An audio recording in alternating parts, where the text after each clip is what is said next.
यहाँ आप लोग पहुँचे हैं, बड़ी संख्या में पहुँचे हैं, इसके लिए मैं आप सभी लोगों का हार्दिक दिल से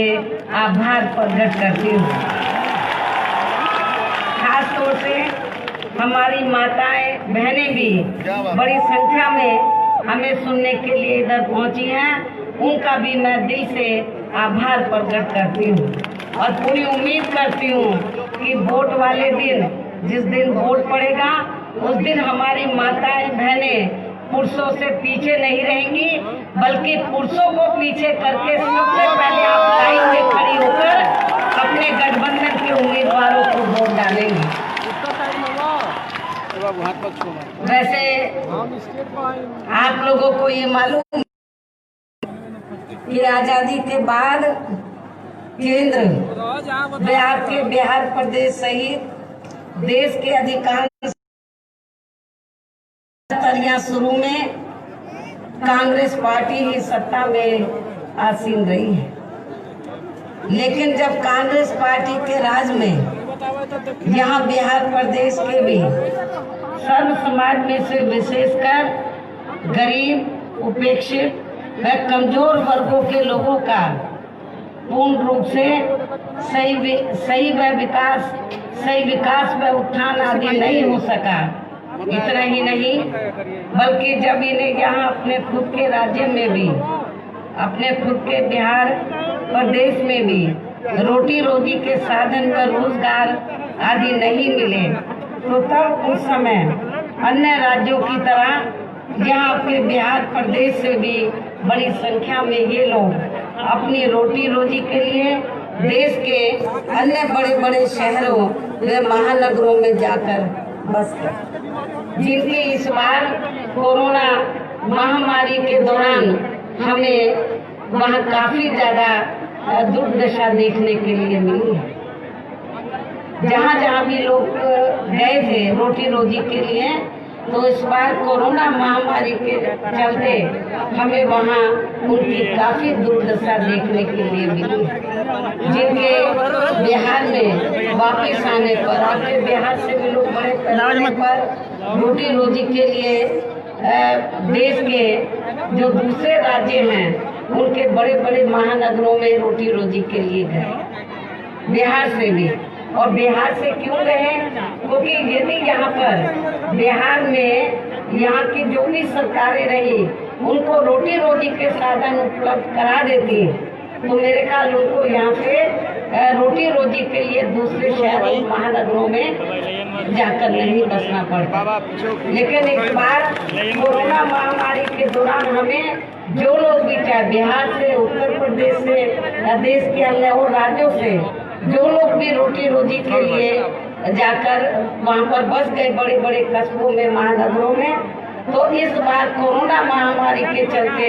हमें वहाँ उनकी काफी दुर्दशा देखने के लिए मिली। आपके बिहार प्रदेश के लोगों की भी काफी दुर्दशा हमें देखने के लिए मिली, जिनके बिहार में वापस आने पर फिर श्री नीतीश की सरकार ने भी उनका कोई खास ध्यान नहीं रखा। ये आप लोगों को अच्छी प्रकार से मालूम है। इसके साथ ही आप लोगों को ये भी मालूम है कि यहाँ शुरू में कांग्रेस पार्टी से रहे लंबे शासन में उनकी गलत नीतियों व गलत कार्य प्रणाली की वजह से जब ये पार्टी सत्ता से बाहर हो गई, तो तब फिर यहाँ कुछ स्थानीय पार्टियां सत्ता में आ गई और पिछले कुछ वर्षों से तो यहाँ लगातार गठबंधन की ही सरकारें चल रही हैं। कहने का तात्पर्य ये है कि यहाँ बिहार प्रदेश में अभी तक जिन भी पार्टियों की सरकारें रही हैं, तो उनमें से किसी भी पार्टी व गठबंधन की सरकार में या सर्व समाज में से विशेषकर दलितों, यहाँ पर दलित की कैटेगरी बना दी है, दलित है, महादलित है, आदिवासियों, पिछड़े वर्गों, मुस्लिम व अन्य धार्मिक अल्पसंख्यकों का तथा गरीबों, मजदूरों, किसानों, छोटे व्यापारियों एवं अन्य मेहनतकश लोगों का भी कोई खास विकास व उत्थान आदि नहीं हो सका है। साथ ही आपके बिहार प्रदेश में भी अभी तक यहाँ दलितों, महादलितों, आदिवासियों व अन्य पिछड़े वर्गों को आरक्षण का पूरा लाभ नहीं मिल पा रहा है और उनका आरक्षण का कोटा अभी भी अधूरा पड़ा है। और इतना ही नहीं, अब तो आपके आरक्षण को परम पूज्य बाबा साहब डॉक्टर अम्बेडकर के अथक प्रयासों से दलितों को, आदिवासियों को, अन्य पिछड़े वर्गों के लोगों को जो आरक्षण का लाभ मिला है, तो उसको भी अब धीरे धीरे एक सोची समझी रणनीति और षड्यंत्र के तहत जो जातिवादी मानसिकता के लोग हैं, तो जो इन वर्गों के लोगों को अपने पैरों पर खड़े होते हुए नहीं देखना चाहते हैं, अब वो इनके आरक्षण को भी धीरे धीरे खत्म करने के प्रयास में लग रहे हैं। और इतना ही नहीं, बल्कि अब तो प्राइवेट सेक्टर में इन वर्गों के लिए आरक्षण की व्यवस्था किए बिना ही केंद्र व राज्यों में भी ज्यादातर सरकारी कार्य प्राइवेट सेक्टर के जरिए ही देश के अधिकांश बड़े बड़े पूंजीपतियों व धन्ना सेठों को ही दिए जा रहे हैं, जिसके कारण ही अब पूरे देश में इन वर्गों के लोगों को बहुत कम ही आरक्षण का लाभ मिल पा रहा है। इसके साथ ही इन वर्गों को जुल्म जाति से निजात दिलाने के लिए बने कानूनों को भी अब इन सभी विरोधी पार्टियों की सरकारों में काफी हद तक प्रभावहीन ही बना दिया गया है, जिससे इनके ऊपर अत्याचार करने वाले लोगों का मनोबल अब और भी ज्यादा बढ़ गया है, जो अब इनका काफी ज्यादा शोषण कर रहे हैं। इनके साथ साथ यहाँ बिहार प्रदेश सहित पूरे देश में मुस्लिम व अन्य धार्मिक अल्पसंख्यक समाज के लोगों की भी हालत, खास तौर से आर्थिक हालत, हमें कोई खास अच्छी नजर नहीं आती है, जिसका काफी कुछ खुलासा केंद्र सरकार की सच्चा कमेटी की रिपोर्ट में भी किया गया है। इसी प्रकार अपर कास्ट समाज में से गरीब लोगों की भी खासकर रोटी रोजी के मामले में अभी तक काफी ज्यादा दयनीय हालत बनी हुई है।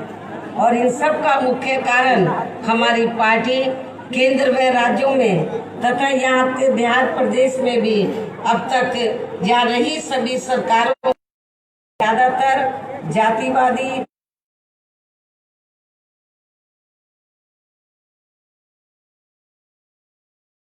मानकर चलती है और इस मामले में खासकर इनके गलत आर्थिक नीतियों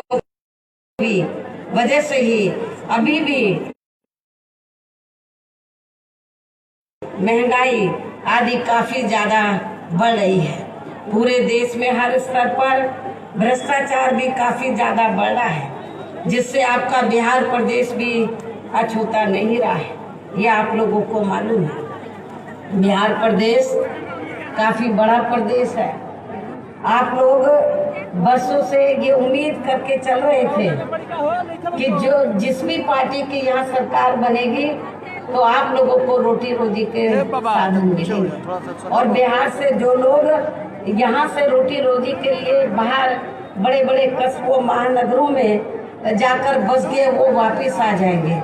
उनका वापस आना तो बहुत दूर की बात, जो लोग यहाँ पर कोरोना महामारी के चलते वापस भी आ गए थे, तो ये लोग सोच के चल रहे थे कि श्री नीतीश की सरकार उनका प्रबंध करेगी, उनको रोटी रोजी के साधन देगी, लेकिन उनको नहीं दिए, जिसकी वजह से जो लोग पलायन करके इधर आ गए थे फिर से वो रोटी रोजी के लिए वापस चले गए। ये कितने दुख की बात है। और सरकार अब कहती है, चाहे तो श्री लालू प्रसाद यादव की सरकार हो, चाहे श्री नीतीश की सरकार रही हो, इनको काफी लंबा समय सरकार चलाने का इनको मौका मिला है, लेकिन इन्होंने आप लोगों को यहाँ पर जो स्थानीय लोग हैं उनको रोटी रोटी के साधन नहीं दिए, उनको नौकरी नहीं दी। लेकिन जब अब चुनाव चल रहा है तो आप लोगों के वोट के खातिर कोई बोलता हम 10 लाख इनको नौकरी देंगे, कोई बोलता 19 लाख। इनको किसने मना किया था? आप लोग तो लंबे ऐसे तक यहाँ सत्ता में रहे हैं, तो इनको नौकरी क्यों नहीं दी? यदि इनको नौकरी दी होती तो इनको रोटी रोजी के लिए बाहर नहीं जाना पड़ता। और कोरोना महामारी के चलते हमें इनकी काफी दुर्दशा पूरे देश में देखने के लिए नहीं मिलती। इसलिए इन सब खास बातों को ध्यान में रखकर ऐसी पार्टियों की सरकारों को अब आप लोगों को यहाँ और ज्यादा आजमाने की जरूरत है। कितना आजमाओगे आप लोग? आप काफी आजमा चुके हैं। आप लोग काफी महागठबंधन को भी, और वो जो दूसरा गठबंधन है जिनकी सरकार है, कितना आजमाओगे आप लोग? आप लोग 15-15 साल तक इनको आजमा चुके हैं, और कितना आजमाओगे? तो मैं समझती हूँ कि अब आप लोगों को इनको और ज्यादा आजमाने की जरूरत नहीं है। और अब आपको यहाँ अपने बिहार प्रदेश में इस बार विधानसभा के लिए हो रहे आम चुनाव में केवल अपने बने नए गठबंधन की ही सरकार बनानी होगी। यदि जो अभी तक यहाँ पर महागठबंधन भी पावर में रहा, श्री नीतीश का भी गठबंधन पावर में रहा, यदि इन्होंने कुछ काम किया होता बिहार प्रदेश की जनता के लिए, तो फिर हमें ये नया गठबंधन नहीं बनाना पड़ता। हमें ये नए गठबंधन को बनाना पड़ा है। और अब आपको यहाँ अपने बिहार प्रदेश में इस बार विधानसभा के लिए हो रहे आम चुनाव में केवल अपने नए बने गठबंधन की ही सरकार बनानी होगी। और यदि ऐसा हो जाता है, हमारे इस नए गठबंधन की सरकार बन जाती है, अर्थात यदि ऐसा हो जाता है, तो फिर गठबंधन की ओर से यहाँ बिहार प्रदेश का मुख्यमंत्री श्री उपेंद्र कुशवाहा जी को ही बनाया जाएगा, जो ये अति पिछड़े वर्ग से ताल्लुक रखते हैं तथा सरकार चलाने के लिए ये पूरे तौर से काबिल व सक्षम भी है। मुझे पूरी उम्मीद है कि फिर ये जब आपके बिहार प्रदेश में यहाँ हमारे नए गठबंधन की सरकार बन जाती है और श्री उपेंद्र कुशवाहा जी यहाँ के मुख्यमंत्री बन जाते हैं, तो मुझे फिर पूरी उम्मीद है कि फिर ये उत्तर प्रदेश में बीएसपी के रहे शासन काल की तरह ही जहाँ हर मामले में व हर स्तर पर अपनी सर्वजन हिताय व सर्वजन सुखाय की नीतियों पर आधारित ही सरकार चलाएंगे। और इस मामले में मैं आप लोगों को ये भी बताना चाहती हूँ कि जब यूपी में 4 बार मेरे नेतृत्व में सरकार बनी, हमने दूसरे राज्यों की तरह तो उत्तर प्रदेश में हमने बेरोजगार लोगों को बेरोजगारी भत्ता नहीं, 1000 रुपये 1500 रुपये ये हमने नहीं दिए थे, बल्कि हमारी सरकार ने उत्तर प्रदेश में सर्व समाज में से जो गरीब और बेरोजगार लोग थे, तो उनको बेरोजगारी भत्ता नहीं बल्कि उन्हें बड़े पैमाने पर सरकारी व गैर सरकारी क्षेत्रों में सीधे तौर पर हमने उनको बड़ी तादाद में नौकरी हमने उपलब्ध कराई। हमें सुनने के लिए यहाँ आप लोग पहुँचे हैं, बड़ी संख्या में पहुँचे हैं, इसके लिए मैं आप सभी लोगों का हार्दिक दिल से आभार प्रकट करती हूँ।